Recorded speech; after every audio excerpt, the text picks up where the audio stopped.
there's a little bit of entertainment in all our lives. So yes, through a paradigm shift, there is a lot of balancing to do in today's context because yes, you have to be profitable, but you have to be sustainable as well.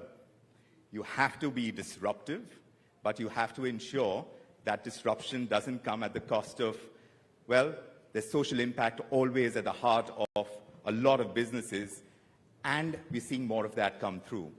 So when you talk about all these differing or maybe opposites, how do you balance it, is something that I wanted to discuss with Devansh Jain and Vivek Oberoi. Vivek, of course, has been disruptive in his own career by switching from entertainment as a profession to entertainment as a hobby.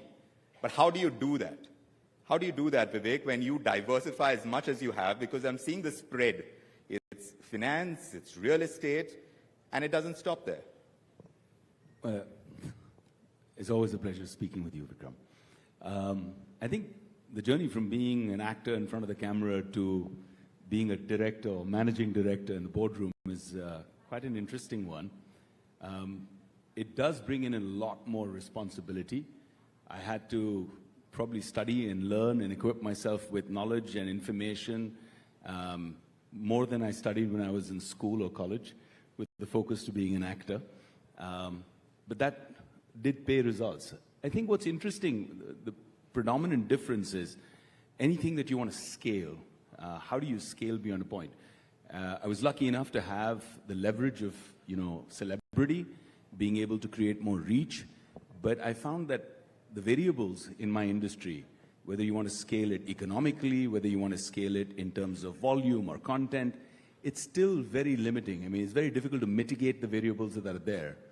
And that's the reason I chose real estate. I felt that real estate was a strong space where I could, on the one hand with B&W Developments, scale the luxury real estate portfolio, which we're doing in the UAE, which by the grace of God, we're at almost $7 billion US now, across 22 projects that we're doing there.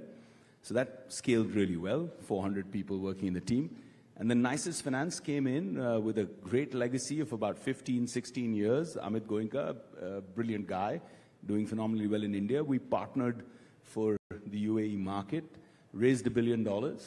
We should have assets under development over the next couple of years of anywhere between $2 to $3 billion there.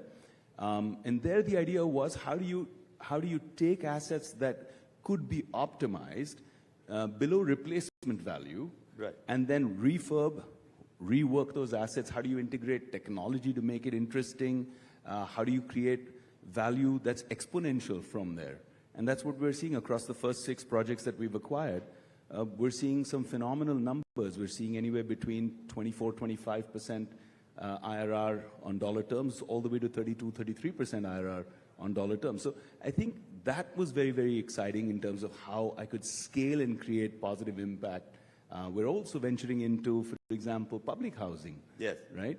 In a place where everybody's talking about the gaming resort on Marjan Island, where we as B&W Developments are doing a lot of developments there. But how do you also bring in high quality public housing for all those people that are going to be working in all these resorts? So those are the kind of thought processes that we're working on. So there are a lot of synergies that you build into the diversification